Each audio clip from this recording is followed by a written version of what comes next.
Tiant should absolutely be in the MLB Hall of Fame. And this year he's got a chance to finally get elected. It's really a shame because he just died in October. He died about a month and a half ago, and he never got the honor that he deserves by being inducted into the Hall of Fame while he was alive. He is one of the best pitchers of all time. And today we are talking about classic baseball era committee that is going to come together. And there are 8 people on the ballot right now. And I personally am going to tell you that I think a very big majority of them belong in the Hall of Fame. So we're going to go through it one by one. I guess in order to not bury the lead, let's talk about Louis Tiant first, okay? 66 WAR, a 1.199 career WAR, a 3.3 ERA. I don't know how this guy never got inducted into the Hall of Fame the first time around. I'm going to guess that it's because he only has 229 wins, and that's what these old-time guys thought was the best measure of being a pitcher was, do they have enough wins? Which is insane to think about, especially what we know now. If you look through his stats, he has unbelievable numbers. In 1968, he led the league with a 186 ERA plus, a 2.04 FIP, and he only gave up 5.3 hits per 9. Okay, this is in 1968. He was an all-star that year. He was 5th in MVP voting. He doesn't have any Cy Young votes, so I'm guessing the Cy Young Award wasn't around back then. And it turns out I'm completely wrong. The very first year the Cy Young came about was 1956. I guess Denny McLain got 100% of the votes, and there was no second place or anything like that. He had 31 wins, this guy. He had a 196 ERA. He led the league in innings pitched. So I could see why Denny McLain got the nod over Tiant. But that was obviously Tiant's best season, 1968. He led the league in ERA. He led the league in WAR. I mean, that is just an unbelievable season. Unfortunate for him that he didn't get the Cy Young. I can see why it was a tight race. In 1969, the next year, he had one of the worst seasons ever. So I guess maybe that also hurts him when he first got elected to be voted in to the Hall of Fame. He had a 20-loss season, which is really funny. Led the league in home runs given up, led the league in walks with 129, which is insane. But like, we're not perfect. We're all human. I don't think that one season should be held against a guy whose career numbers are insane. 1972 led the league in ERA and ERA plus. Again, he didn't even win the Cy Young Award. He was 6th in Cy Young voting. Gaylord Perry won, who had the most WAR, 24 wins, 29 complete games. Also, he's a Hall of Famer, so can't be mad about that one. But led the league in WHIP the next year in 1973. Led the league in shutouts the year after that in 1974 when Tiant became a 2-time All-Star. Was an all-star in 76. Louis Tiant's numbers are absolutely insane. To be a pitcher with 66 WAR is unbelievable. If you don't know, JAWS is a statistic from Jay Jaffe, a sabermetrician, who combines basically an average of a player's career WAR and their 7-year peak WAR. Sorry, I started a little getting that one out. It is a really good way to measure whether or not a person is a Hall of Famer. If we look through this, everybody here, at least all the top 31 players are all in the Hall of Fame. Top 31 starting pitchers, except for Roger Clemens. We know that he has a lot of controversy with steroids. Verlander, Kershaw, Greinke, and Scherzer, they're all not in the Hall of Fame, but they're active pitchers, so they're not qualified to be in the Hall of Fame yet. And the last person that isn't in is Curt Schilling, who also has a ton of controversy around him. Then you got 32 Rick Ruchel, 33 Kevin Brown. Brown also has steroid allegations. Jim McCormick was from the 1800s. And then everybody else is in the Hall of Fame except for Wes Ferrell and Louis Tiant. I just want to go back to Rick Ruchel real quick. he should be in the Hall of Fame. We're not going to go over that. He's not a part of this discussion. Wes Ferrell also should probably be in the Hall of Fame from the 20s to the 40s. Incredible pitcher for, I believe, Cleveland. Louis Tiant is sandwiched in between all these guys that made the Hall of Fame. The next closest person to not be in the Hall of Fame to him is David Cohn, another guy that should be in the Hall of Fame.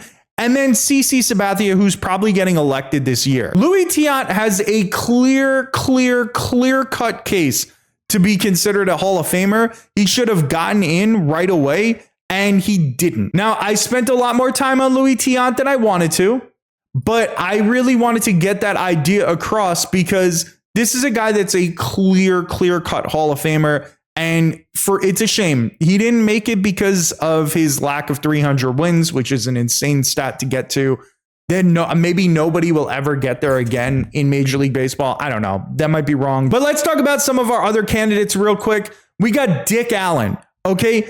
Dick Allen, unfortunately, on the last two Veterans Committee ballots, missed the Hall of Fame by 1 vote. On both ballots. Absolutely insane. Dick Allen should have been another guy that was just in the Hall of Fame. Yeah, he didn't really play defense, which I think is the knock on him. He was a bad defender, but give me a fucking break, man. He had 351 home runs, 133 stolen bases, a 912 career OPS, 534 slugging, 378 on base percentage, 58.7 career WAR, and most importantly, an OPS plus of 156. A 156 OPS plus is so insanely good. And this is a guy that, again, didn't make the Hall of Fame. Former MVP, Rookie of the Year, was top 5 in MVP voting in 1966 as well. He won the MVP on the White Sox in 72, led the league in a million categories, was a power hitter back when there weren't too many power guys at that time. You know, it wasn't the same as the steroid era. Dick Allen 100% belongs in the Hall of Fame. Hopefully he makes it this year. These are the guys that I think should get voted in. Tiant, Dick Allen, and let's talk about Ken Boyer. Okay, Ken Boyer, another guy that should have been elected into the Hall of Fame. I don't really have an explanation as to why he's not in there. Okay, 62.8 WAR. He had 282 home runs. He had 2,143 hits. I guess he just didn't hit like the milestone counting stat markers. Ken Boyer, he is a 7-time All-Star, a former MVP. He was in MVP voting every single year except for one in a, 9-year period? That's fucking bananas. 5-time Gold Glove winner. Ken Boyer is just literally one of the best third basemen of all time.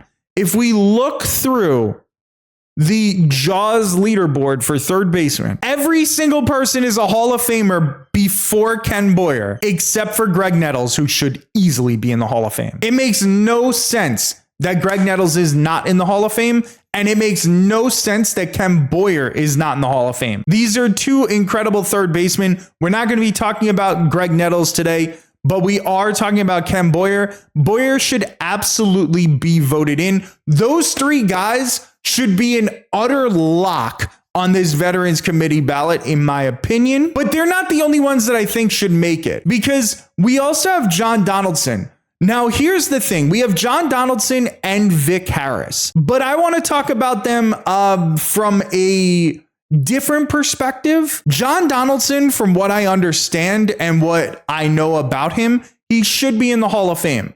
The problem is the only real knowledge I have of John Donaldson is from like MLB The Show storylines. If you've never played the game, the storylines are really incredible because they talk about the Negro Leagues and the legends in the Negro Leagues and what they meant to the game of baseball. John Donaldson is featured in that. You could always watch the videos on YouTube because it's like a documentary about these Negro League players that have been forgotten over time. But here's my thoughts on this. John Donaldson, Vic Harris, they shouldn't be on this ballot at all There should be a separate Negro League ballot only voted on by people that actually have knowledge of their situation, actually understand the stories behind them, and actually know the legends of these guys. Because it's not fair that we don't have any stats on any of these Negro League guys. Like I looked it up. Vic Harris. I don't know really enough about Vic Harris. I know very, very little about him. And I don't know a ton about John Donaldson. Again, outside of those little documentary features. These are guys that deserve respect and likely deserve to be in the Hall of Fame. If they're being added to this veteran committee's ballot, they're likely good enough to just be in.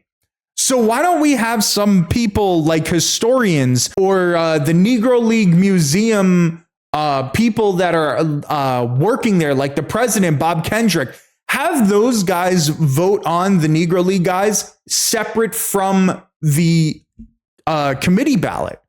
Because it's unfair to show all the stats of these guys that were playing in the integrated era and then show no stats of the Negro League guys. These guys are not going to get in. John Donaldson and Vic Harris probably completely belong in the Hall of Fame, and it's a shame that they're not in, but we know the history of those leagues, and we know what happened in this country, which is gross and disgusting, obviously, but it happened.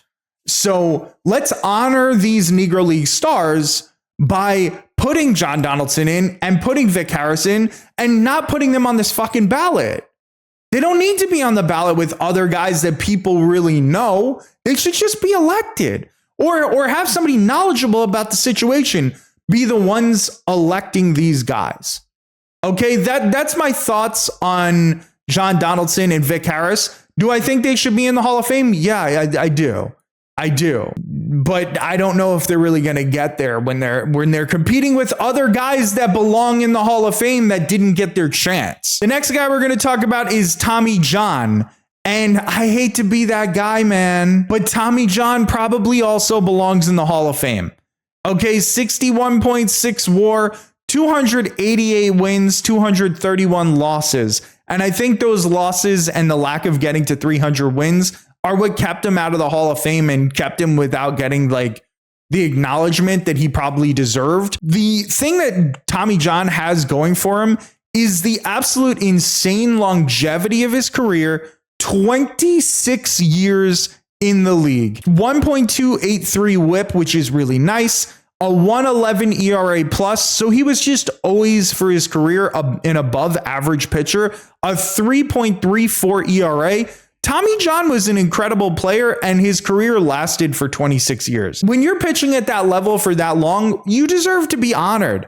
And also, I know this doesn't necessarily have anything to do with the Hall of Fame, but come on, man, Tommy John surgery is plays such a pivotal role in baseball. It is a thing that he was the first person to ever get it and showed that, hey, you can get Tommy John surgery and come back and play in baseball. And it revolutionized pitching for the rest of our lives.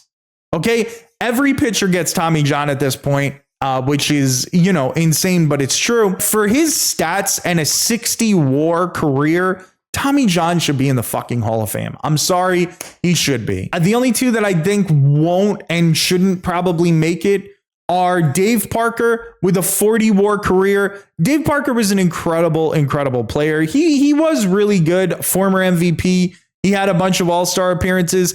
I think he's just a guy in the Hall of the very good. I don't know. I would hear an argument for Dave Parker because you know what?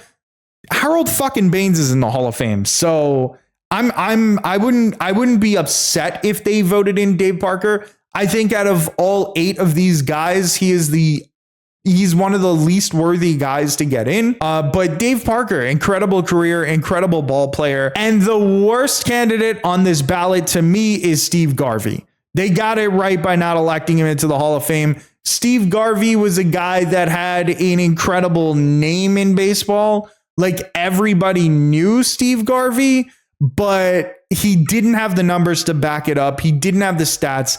Again, incredible ball player, of course, another former MVP. He was just very famous for really being the nice guy, and he was on a lot of commercials and things like that. Of course, he earned all his All-Star appearances and things like that, but he's not a Hall of Famer. He's just not. He's, again, a Hall of the Very Good, and he falls short in terms of Hall of Fame numbers. He is the least worthy player out of everybody on this ballot, in my opinion. It's also crazy for me to sit there and list 6 out of the 8 guys as they should make the Hall of Fame, because we all know that they aren't. It feels like Dick Allen is going to fall 1 vote short again. Ken Boyer hopefully gets in, but maybe not. Louis Tiant should be a clear-cut Hall of Famer. And these guys, I feel like this is finally his chance to really get voted in. But the Negro League guys won't be voted in, probably. Neither of them. I don't know. I'm hoping at least 3 or 4 of these guys make it. But I think I'm just sort of dreaming when I say things like that. But yeah, I wanted to make this video. I made a video about the other Hall of Fame candidates, so I wanted to also talk about the Veterans Committee. Sorry that I haven't been popping out videos as much recently. Had a rough week. There were some things going on, but I'm back and I'm looking to get back into the daily videos every day. So if you enjoyed this content, please give it a thumbs up and subscribe to the channel. We are trying to reach 500 subs by the end of the year, and we're on the road to that. You can help out by subscribing to the channel. Thank you so much for watching. I hope you have yourself a wonderful rest of your weekend.